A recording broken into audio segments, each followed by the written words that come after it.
What if prime time came at you? How would you handle that? Poorly. You'd fold. I think poorly is the correct answer. I think Like a Jenga stack. I think I might try to bait him into hitting me, because then I don't have to do this dumb show anymore. Then I just retire on Dion Island. If like Dion found me somewhere and confronted me, I would fold like a card table. I would like, Dion, I was misquoted. Like an icy pole on a 100-degree day. I would be like, I was misquoted. You saw it out of context. What are you talking about? I love you, man. Prime time. Come on. Start doing the. Yeah. Oh my God. Come on. I would fold like a cheap chair. He start doing all the dances and everything. 1,000%. I got a jersey. I'm gonna buy a Buffs T-shirt and just wear it under my clothes at all times. Good idea. So that if this ever happens, I can just be like, no, dude, look, seriously. I'm a supporter. Let's go. Go Buffs. Fantasy Football Happy Hour with Matthew Berry. Go Buffs! Welcome to the Fantasy Football Happy Hour, live on YouTube. Jay Croucher, Lawrence Jackson, Connor Rogers, Matthew Berry. You bust out the moves again. Yeah, that was maybe not. atrocious. Well, was it atrocious? You guys knew what I was doing. That's true. Like, you know what? It's at least a 4 out of 10. Yeah, I mean, exactly. You were able to reference. recognize what I was doing there. So, yeah. Indeed. Yeah.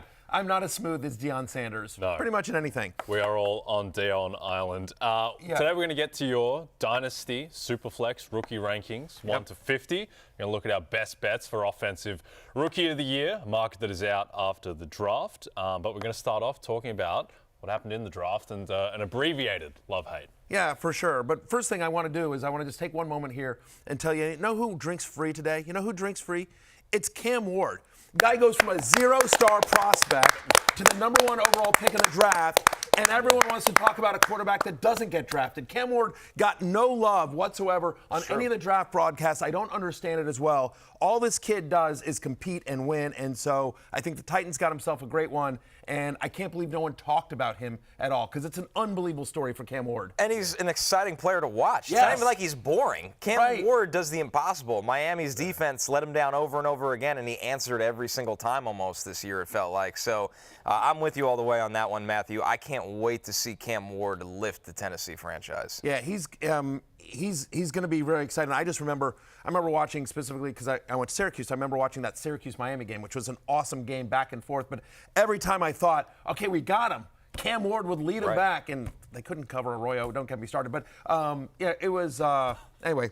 Shout out to Cam Ward. You drink free at the happy hour. Yeah, one of my 101. One of my favorite memories of 2024 was being in a hotel room in Pittsburgh when we were doing our show in Pittsburgh.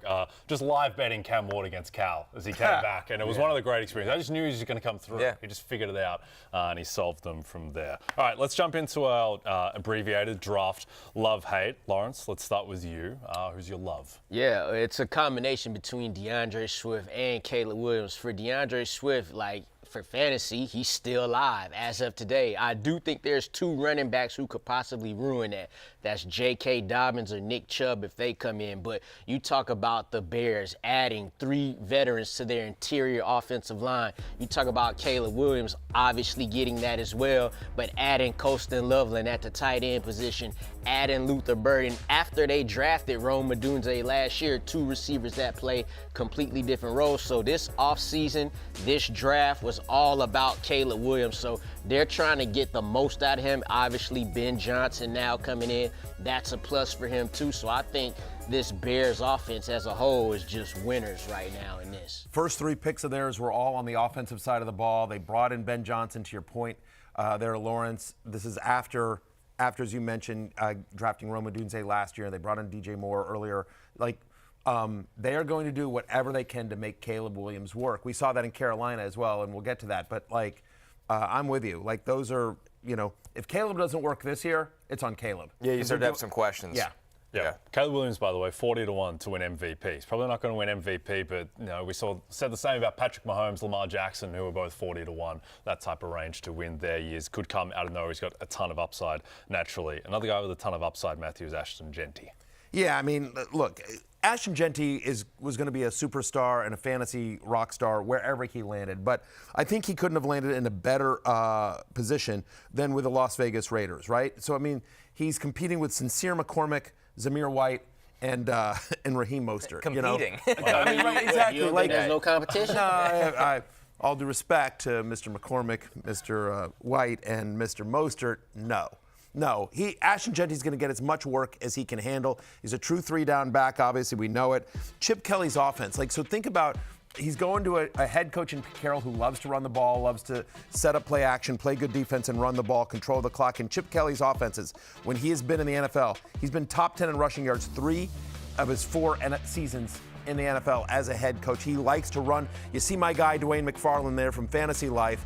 He has his rookie supermodel. It's all there on fantasylife.com, but you just see how crazy the numbers are that Dwayne has in terms of since 2017, Ashton Jeanty is the number 4 running back overall since Dwayne's been charting with the supermodel, and it takes into as you can see, the film rating, the production rating, the draft capital, it all goes in to give him a number. He's at 91.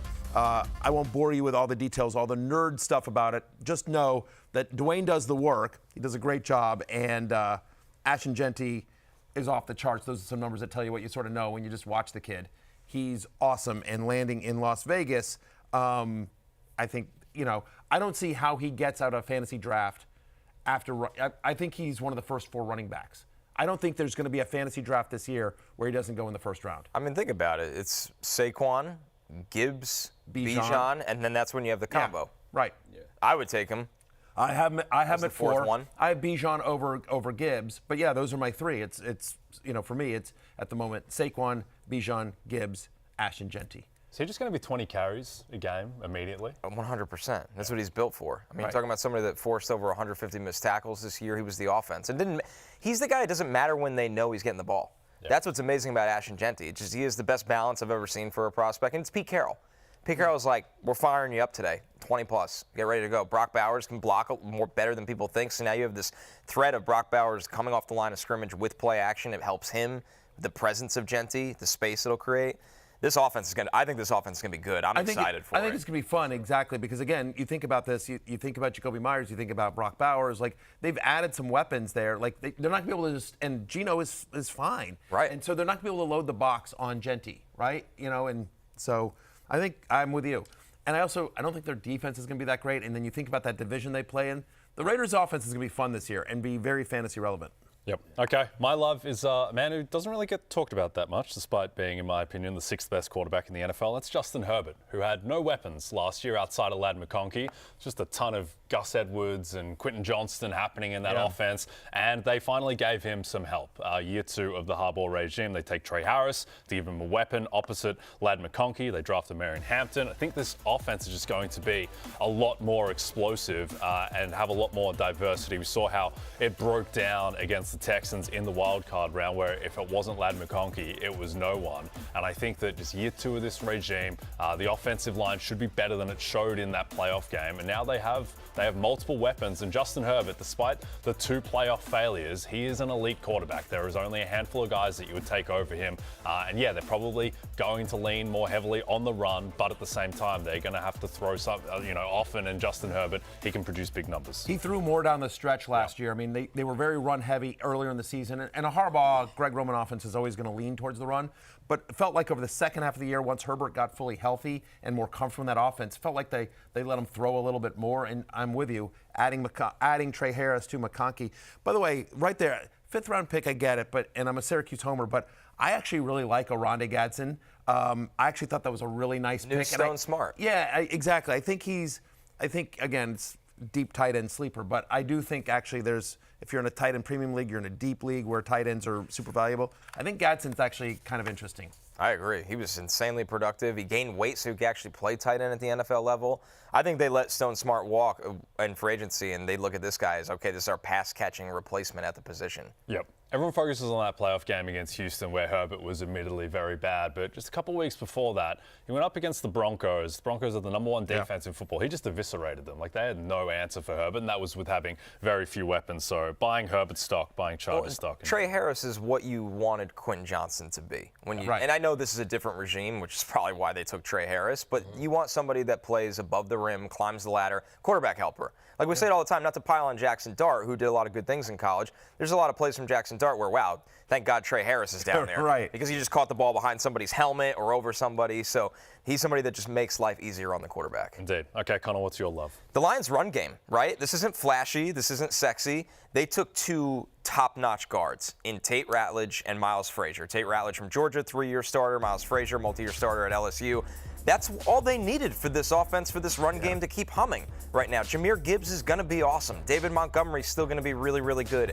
But in my opinion, they had a hole on the interior of their offensive line that was not discussed enough, but clearly it mattered to the Lions with the capital that they spent on both those guards. 2 guys I had inside my top 100. I thought Tate Ratledge was a potential top 50 player as well. So this offensive line is going to keep rolling, and it just allows them. Ben Johnson's gone, right? Let's just keep this thing rolling on the run game, which is how we get things done. Look, the offensive line has always been such a strength of the Detroit Lions, and so adding to it again, right? Again, to be able to run the ball, it's Dan Campbell football, right? It's every cliche you want, and then also, by the way, it's Jared Goff. It's like when Jared Goff has a clean pocket, similar to a lot of quarterbacks, but specifically with Goff, Goff is bad under pressure, but he is great when he has time to throw, and so the more you can give Jared Goff a pocket, he can pick you apart, and so really, really smart there. Yep. Lions are the 5th favorite to win the Super Bowl. I think they're being slept on a little bit. I think that might be the best and most complete team in football. And just because it's, Jared Goff isn't Josh Allen, Lamar Jackson, Patrick Mahomes, but that team, they had nothing on defense last year. All their players got hurt. I think they'll be right back in the mix. They got there, and then they had their worst game when they couldn't have it against the rookie quarterback who was playing one of the best quarterbacks. And they were missing half their roster on defense. That's the thing. And that was for a long part of the season too. Yep. Right. Indeed. And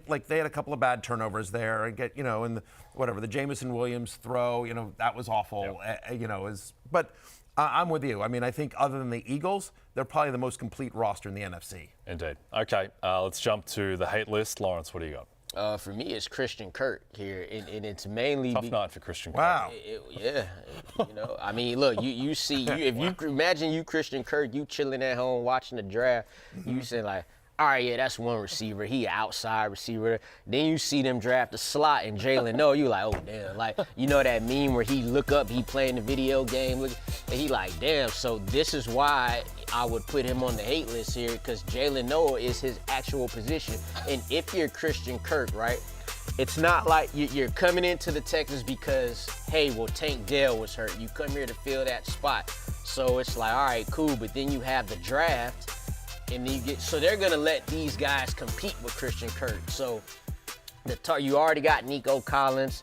It's gonna be hard to get targets. They want to really run the ball, to be honest, which is what they did the first half of the season. So you got that first. Then you got Nico Collins. Then you're competing with all these rookies. So I just don't, and what did they give him, a 7th round pick to get him? Yeah, there's no long-term ramifications for him. Yeah, it's not looking good. We had to see what this looked like in training camp. And you mentioned the targets. On that list in the 4th round was Woody Marks, running back. All he does is catch the football. Right on. Right. Yeah. So you look at Joe Mixon, who's a little bit of a, thumper between the tackles. Yeah, first and second down guy. Woody Marks is their pass-catching back now. So the targets just keep getting, besides Nico Collins, because he's an alpha. Correct. It just keeps getting kind of split across the board. He's the new Dare Agumbawale. Yeah, pretty much, but he can't I think kick. Christian Kirk get first dibs at that starting spot because he's a veteran. He's done it before, but it's going to be tough to hold on to his best years that he had. You don't feel great about Christian Kirk's long-term prospects, seeing what the Texans did in the draft. You'd be gutted if you're Christian Kirk just watching the draft. It's like, oh, wow, now I'm competing with Xavier Hutchinson and John Mechie. To stay on the roster. Yeah, indeed. Okay, Matthew, Rhamondre Stevenson has had some high fantasy highs and then some low fantasy lows, and the lows look like they're going to continue. Well, I'll tell you this much. We had a Stevenson jersey on the wall. Pulled we pulled it. Whoa, why did you do that? Yeah. Look, here's the thing. We love Rhamondre Stevenson, but the problem is that Taysom Hill survived, fantasy. by the way. What? Taysom Hill survived, by the way. Taysom Hill. Well, that's not a good tight end sign. eligibility. Yeah, well, we got to update. We'll update. I see my boy linger, and he got to win the job. Anthony You know, Richardson. he lingering, he holding on. Sauce Gardner's in trouble as well. Yeah. Sauce Gardner might be coming off the wall. Yeah, we're gonna have to update the wall. We'll get a Jeanty in Mark there. Andrews. Yeah. Well, Andrew, it's a dicey wall. And I gotta lie to you, it's a dicey wall.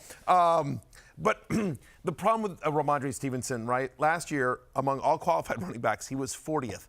Count it, 40th in fantasy points per touch. He needed massive volume to sort of get there, right? 34% of his points also came through the air, right? He wasn't super efficient, but at least like he was getting some of his fantasy points from the pass. And now the Patriots go out and they draft TreVeyon Henderson, who is explosive and a big play waiting to happen. Once again, you see the supermodel rating there from Dwayne McFarland at FantasyLife.com. As he writes, the 17th best running back prospect since 2017. Closest comps in their first 3 seasons, 19% reached top 6 status, 52% reached top 12, 76% top 24. So we expect TreVeyon Henderson to have a really productive season this year and to take the majority of the receiving work, right? And so if there's one positive here, it's that we don't project Henderson to be a thumper between the tackles, right? He's Jahmyr Gibbs-ish, and like 10 to 12 touches should be enough. Off tackle, pass game. Yep. Right.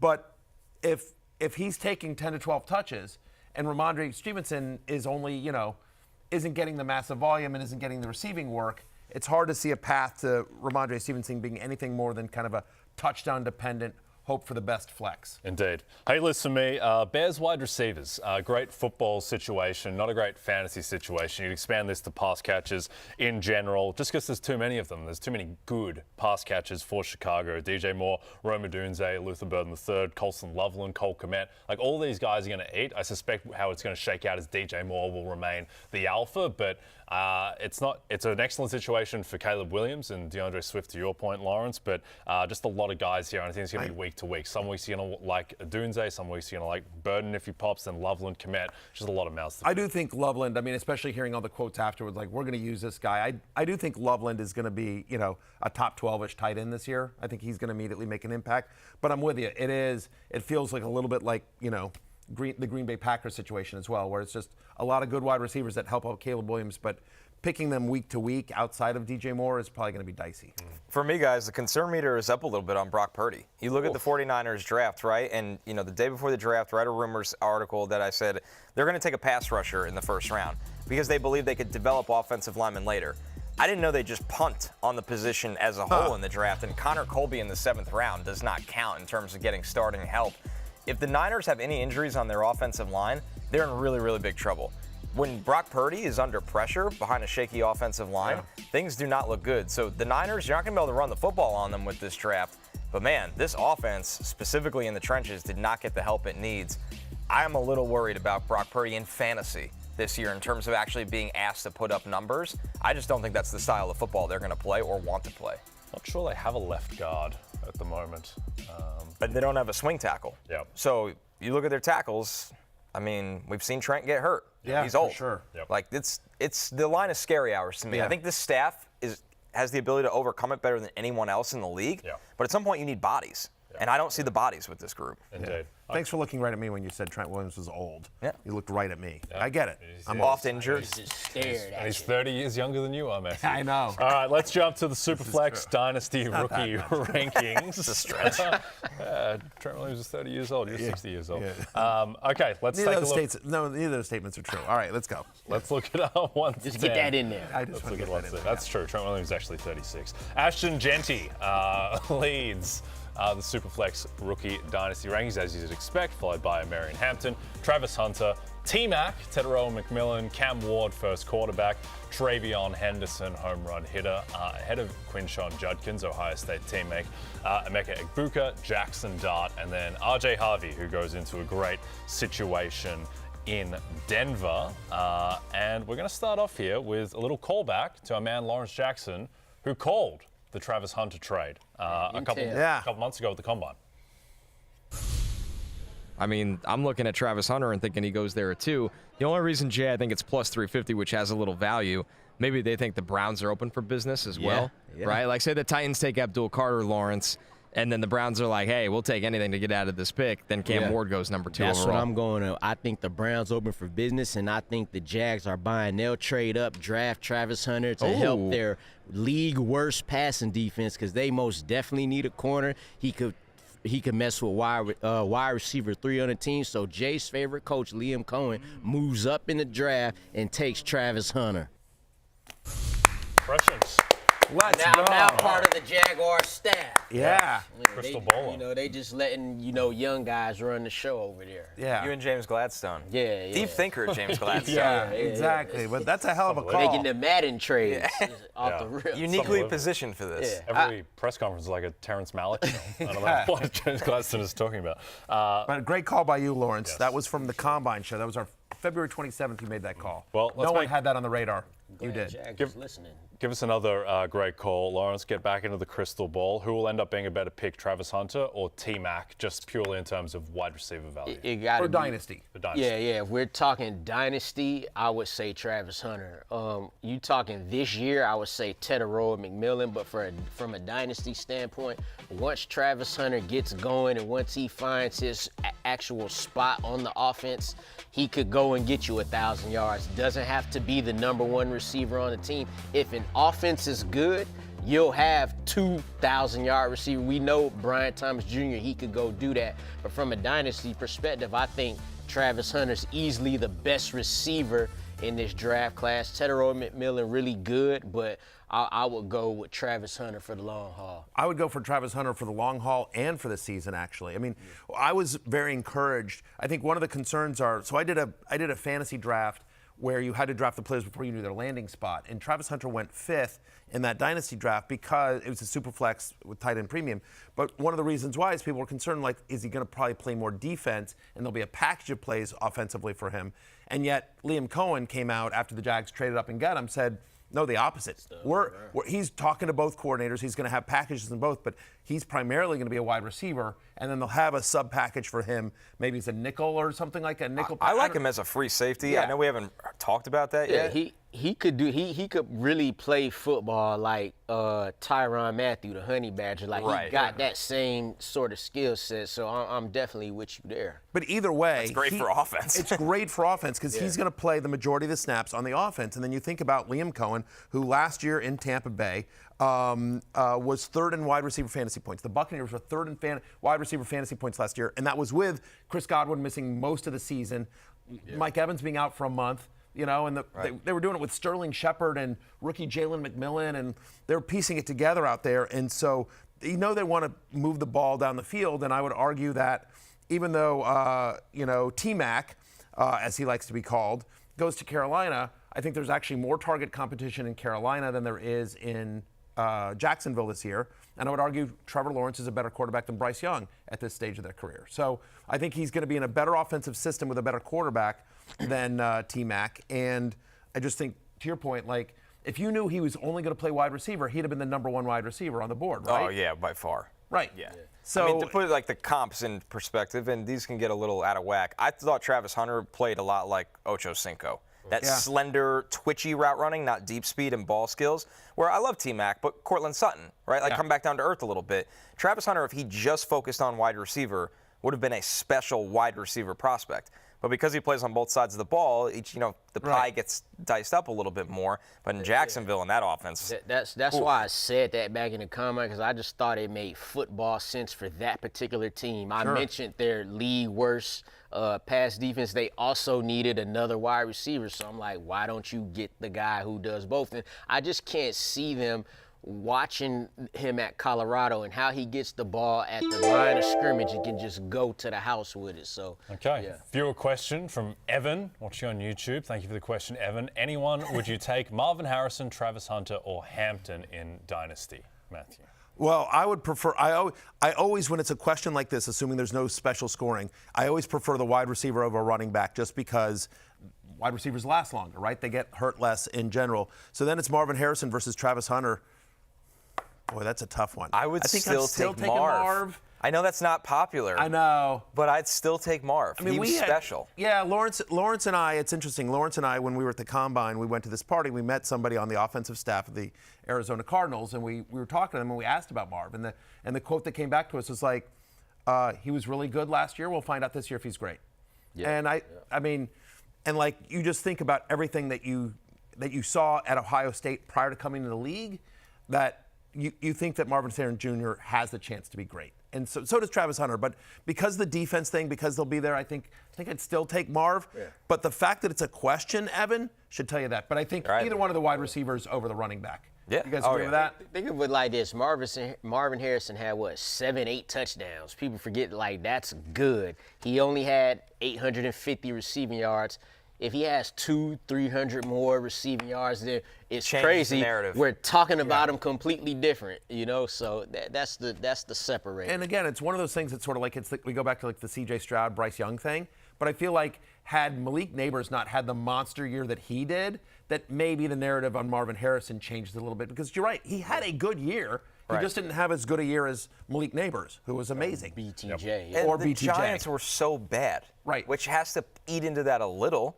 Like, Malik was awesome. We love Malik Neighbors. But, like, the Giants were... Because he was the only good thing. You'd be like, oh, yeah. Here's 14 targets as we're losing by 20 points. All right, well, speaking of C.J. Stroud and Ohio State alumni, Connor, TreVeyon Henderson, Quinshon Judkins, who would you take long-term? I would take Judkins. I just think the battering ram style fits the longevity of the NFL and Dynasty a little better. TreVeyon's the bigger play threat, right? He's a better pass-catching back. Not that Judkins can't do that. Once again, go back to Ole Miss. They used him in the slot. They used him out wide.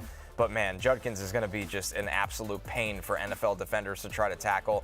Henderson, they had to limit his touches at Ohio State because of the foot injury that kind of lingered in the middle of his college career. With Judkins, I have zero health concerns. So this is really, really close. You're talking about my RB3 and RB4 in this draft, but I'd lean with Judkins. I think he's going to be a star in Stefanski's scheme. I completely agree with Judkins being a star in Stefanski's scheme. It's a great fit. I love the landing spot for Judkins. I have TreVeyon Henderson one spot higher just because I feel like there's some long-term stability in that offense with Drake May. You think about Josh McDaniels. Again, that whole Vrabel, McDaniels, that coaching staff, there's a leash there, right? And so McDaniels has a history, go back all the way back to James White. McDaniels has a history of using his running backs in the passing game and sort of the draft equity in terms of Henderson. They're going to use him.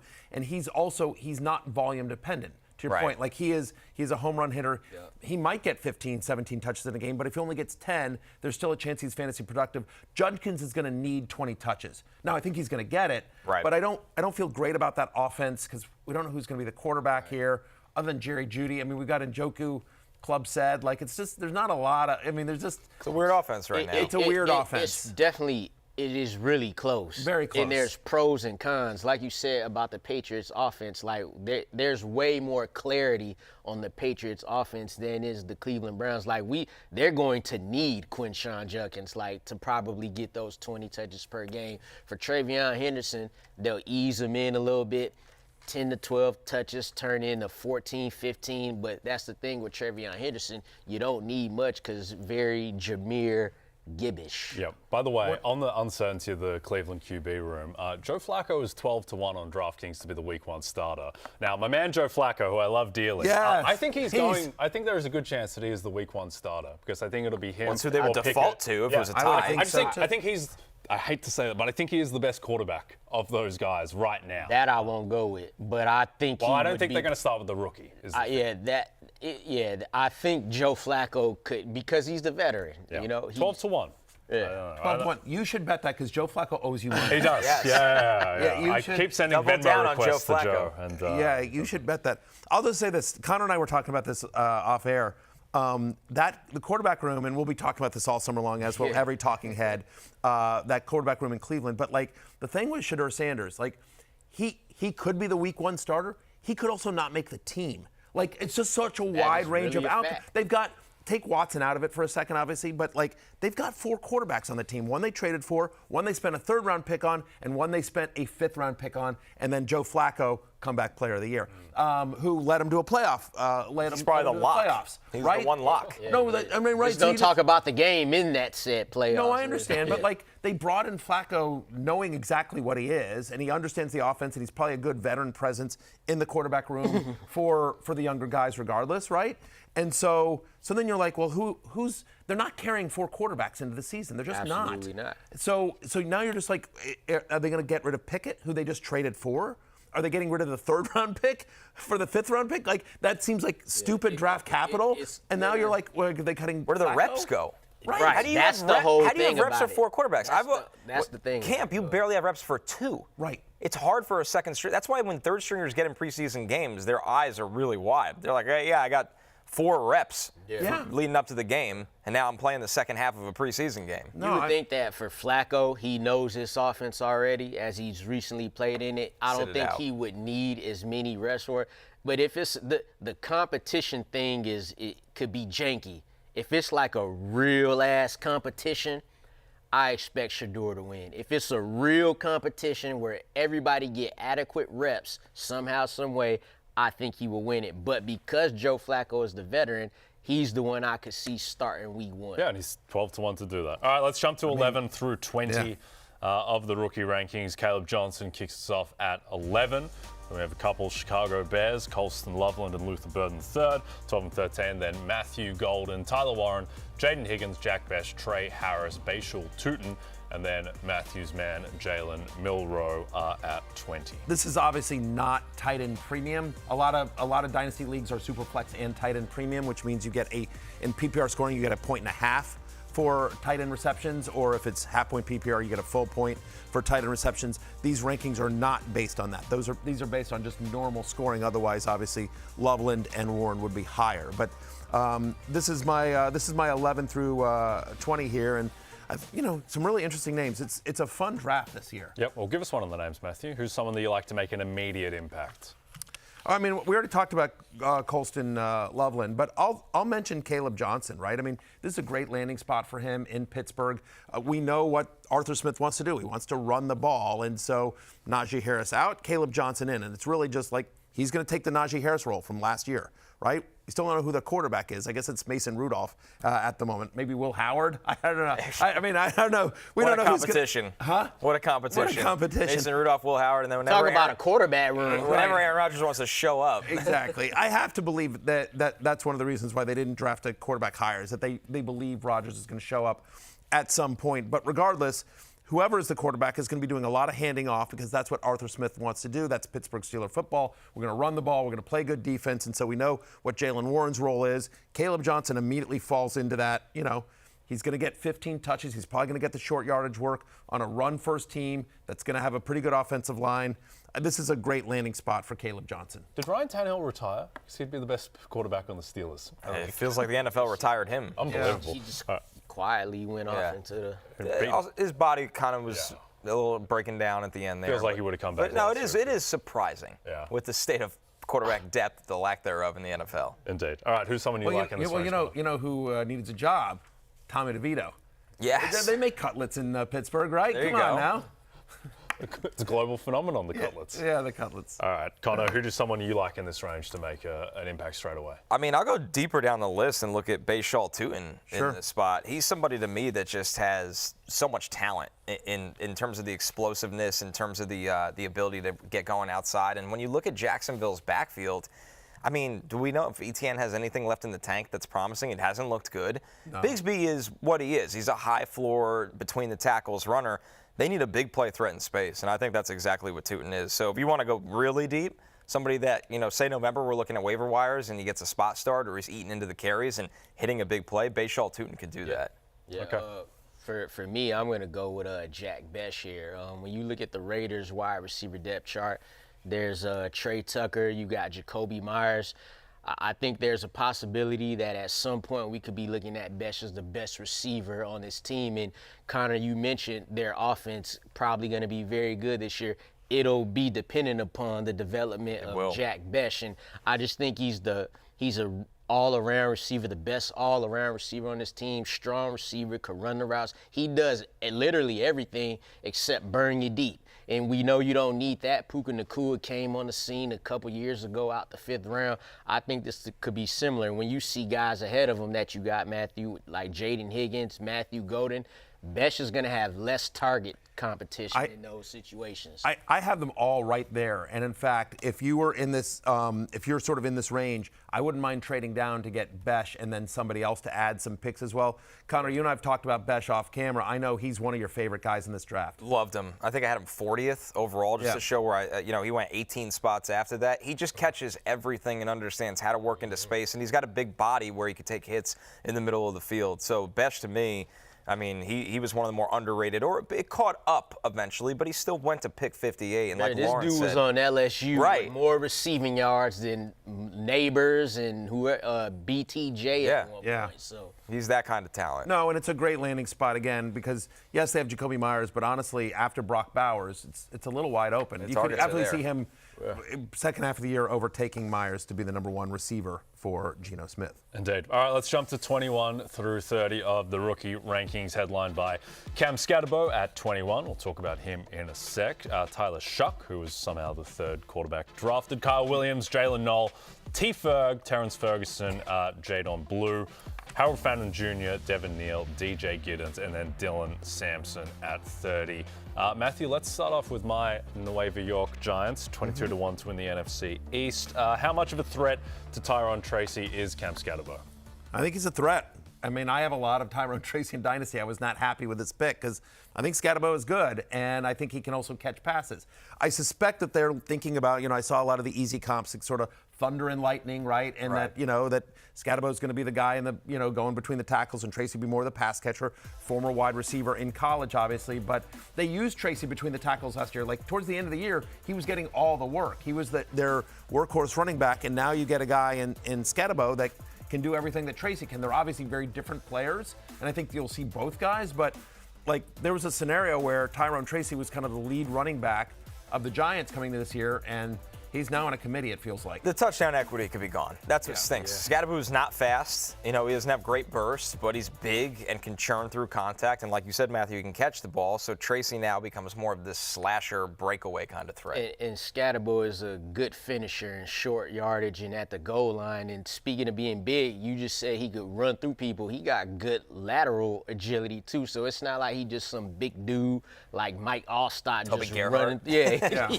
I saw a couple of those. And I was like, let's not do that. Well, you run like that when you just got elbow pads and no gloves on. But but I mean, I think they're both guys are probably in the 25 to 30 range among running backs, right? They're low-end flexes, unfortunately. They're going to cancel each other out. So, and Skattebo's probably a little bit higher just because it's probably more touchdown equity, unfortunately. Yep. Lawrence, it feels like every year the Dallas backfield is a question mark, particularly this year again. We do have some veterans entrenched, though they are the type of veterans who should be able to get unentrenched. How much do you think Jaydon Blue can factor in this year? I think he could factor into it well. We should just fall short of thinking of he could take over the whole backfield, right? Because he's unlike any of these running backs, Javonte Williams, Miles Sanders, and Deuce Vaughn.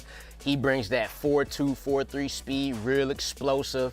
The thing with Jaydon Blue, for him to stay on the field more, you want to see him get after it a little more in the pass protection. So if he could do that, his reps will get up. They'll definitely use him because he's explosive, but he's not going to come in and just take the, take over the whole backfield, even though he's probably already better than all of the running backs they have already. It's a great landing spot for him, especially given the fact that, he wasn't highly thought of as a prospect when you look at how deep this running back class was. And so to land in a spot where there is a path to significant playing time, I will say this, and I don't have any sources on this, but like Lawrence, as you were mentioning, hey, J.K. Dobbins is out there, Nick Chubb is out there. Like, this feels like a great spot for one of those guys. Yeah, right. Javonte Williams looked done last year. Miles Sanders looked done last year. I don't know that Sanders Deuce Vaughn definitely looked done. I don't know. It's an uninspiring group. It is. Blue's going to look so different than these guys, like you said. As soon as once you see, they're going to be in practice. They're going to give Javonte Williams a carry. They're going to give Miles Sanders a carry. Then you're going to see Blue, right out. That's how it's going to be. All he has to do is keep the ball off the ground. The fumble rate is concerning. He's a smaller guy, but he ran a good route tree at Texas. Like, it's not just a lot of swing passes, production on swing, but they let him run angle routes, wheel routes. he's a real threat in the pass game, and not a lot of guys just have the burst and explosiveness that he has. He's gonna not be in Dallas, that's for sure. We'll see how they finish out that running back room, but he's going to be a sleeper for sure this year. Indeed. All right, we're going to hit our first break. When we come back, more rookie rankings, 31 through 50 coming up.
The first Saturday in May is the ultimate all-day live celebration, the Kentucky Derby.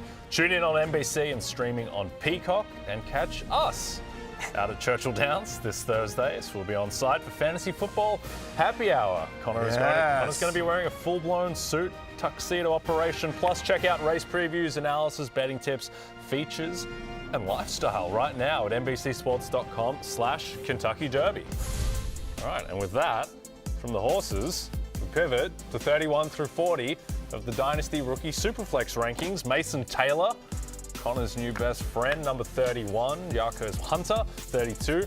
Shedeur Sanders, 33. Not where he was expected to fall initially. Jalen Royals, new weapon for Patrick Mahomes to go with a reformat of the offensive line. Then Elijah Arroyo, Pat Bryant, Ollie Gordon II, Jordan James, Isaac Tesla, and Torrey Horton at 40 to the Seahawks. Let's start off, Matthew, with who do you think is going to be the better insurance back between Hunter and Blake Corum?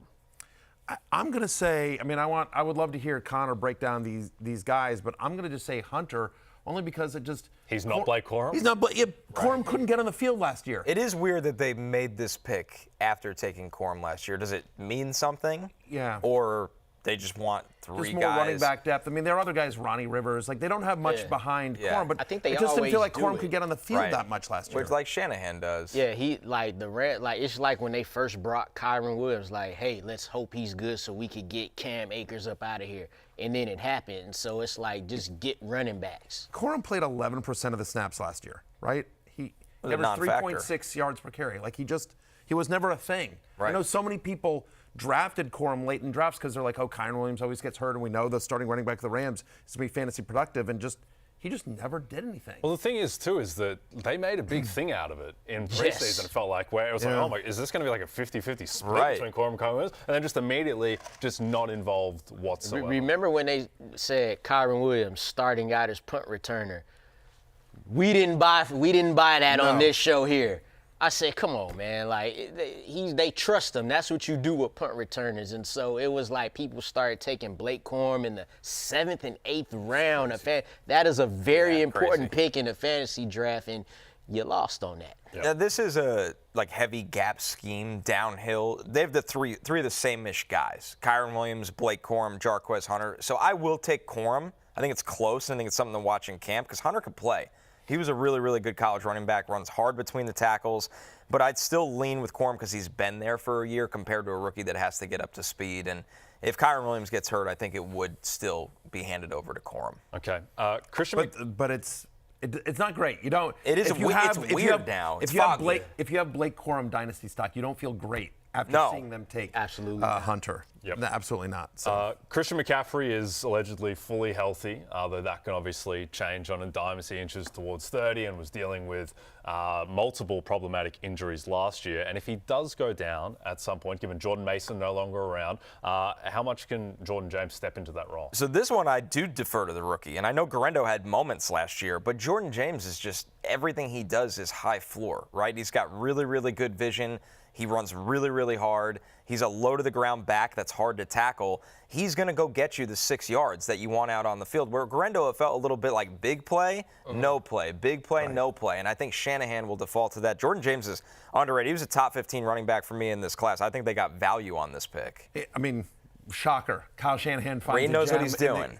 In the late rounds here, and I'm with you. It felt like last year when they started Garendo, it was literally because he was all they had. Yes. They had to. But it was like Patrick Taylor going on and stuff paired with Garendo. Yeah, he too one-dimensional, and like if something were to happen to McCaffrey, it's probably some sort of committee because there are very few people on the planet that can do all the things that Christian McCaffrey can do. So it'd probably be some sort of mixture of Jordan James and Isaac Garendo. But I'm with Connor here. I'll have James higher than Garendo as going into week as the one, insurance back for CMC. So if you take CMC, because right now it sounds, especially if we factor in Ashton Jeanty, it sounds like there's possibility that CMC could make it into the second round in some fantasy draft. Yeah. So if you take CMC there, Jordan James is the back that we want to.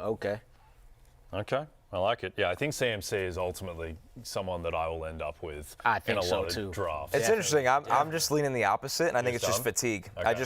I'll just punt entirely. Like he could be there over and over again. I just won't. Here's what's going to happen. They're going to play a preseason game. McCaffrey's going to play like 3 snaps, but one of them is going to be like a 60-yard run.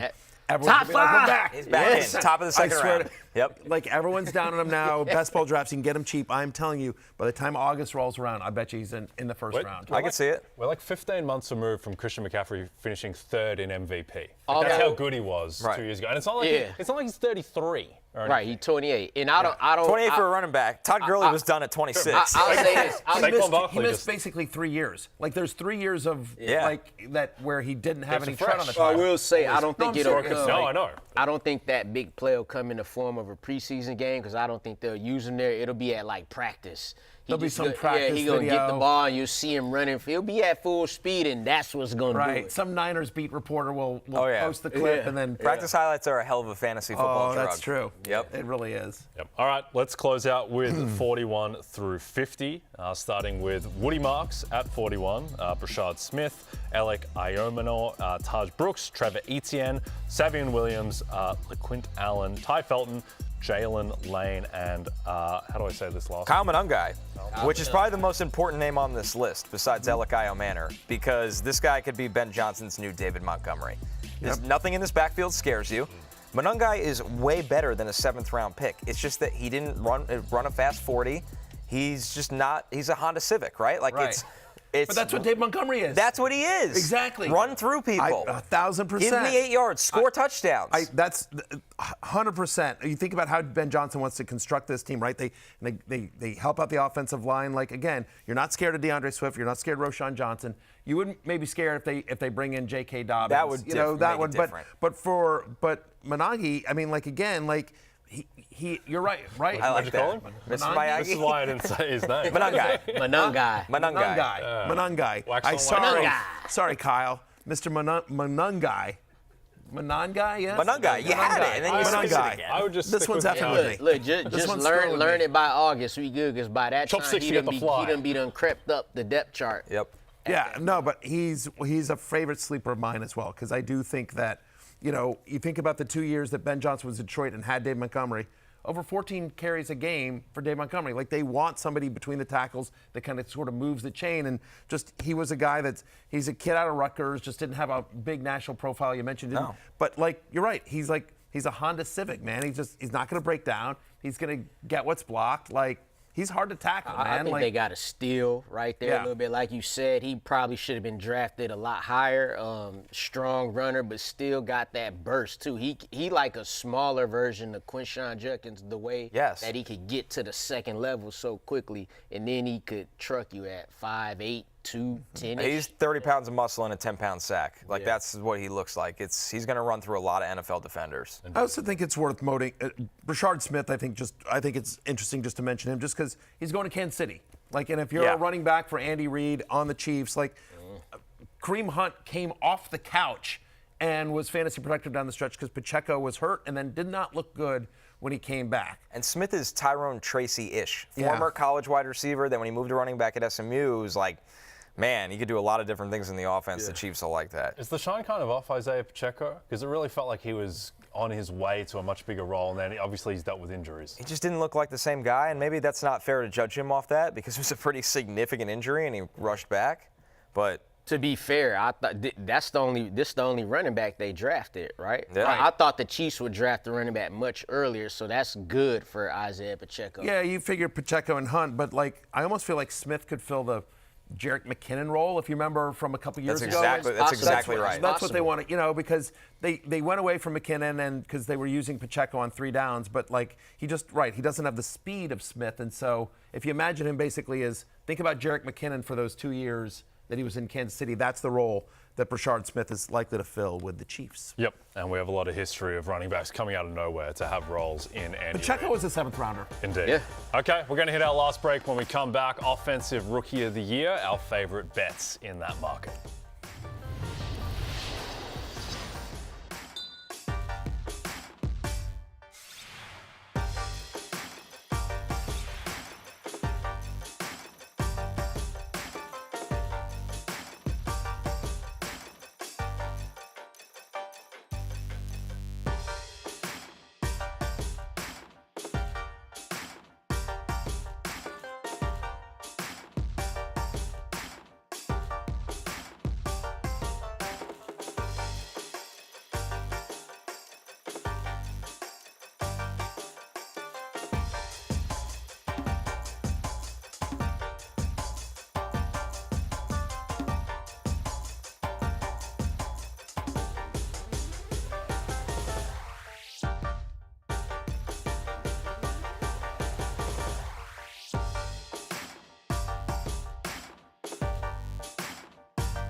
DraftKings Sportsbook is your home for live betting, and new customers can bet $5 and get $200 in bonus bets instantly.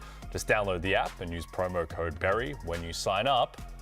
The crown is yours, gentlemen. The crown is you were yours. going to say DraftKings. Oh, I took it out of the ring. Crown is It's yours. yours. It's yours. It's yours. Get that It's yours. crown. It's yours. Offensive Rookie of the Year. Who will the crown belong to? DraftKings says Ashton Jeanty, perhaps plus 200. He is the favorite. Cam Ward, plus 230. Travis Hunter, plus 750. Who is also a Defensive Rookie of the Year candidate. And then Tyler Shuck is 12-1, and T-Mac is 14-1. My best bet in this market, gentlemen, is Lawrence's man, Shedeur Sanders, at plus 1,900. I just think there's enough uncertainty in that quarterback room. Even if my other man, Joe Flacco, does start, I think he could lose his job because he's not that good, Joe Flacco, and he wasn't even that good in the comeback player of the year season either. But I think Sanders, just with the upside, with the fact that he could be a starting quarterback within the first month of the season, and he's got the talent, 19-1 for me. What's your best bet? I'm looking at the same team, but when you have 4 quarterbacks, you don't have one. So let's look at the running back in Quinshon Judkins. Plus 1,800 for Quinshon. What am I missing with this? He's in a great run scheme under Stefanski. He's an amazing player. He can catch the ball. He's obviously going to get the workhorse in terms of carries. Plus 1,800. How is Tyler Shuck plus 12? It's just because he's a quarterback, but Judkins is such a phenomenal player. 2 years ago, people thought he could be the best running back in this class. Obviously, Jeanty had an insane rise, but I'll take Judkins all day. Give me Cam Ward, the top pick in the draft, the guy who's going to have a football in his hands in every single play. In a division they might not win, but it is the most winnable division, so I expect him to ball early on.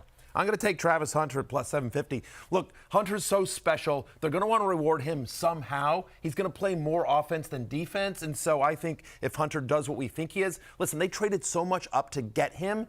Like, they need Travis Hunter to work. Liam Cohen, new head coach. All this draft capital, they will do whatever it takes to make Travis Hunter work.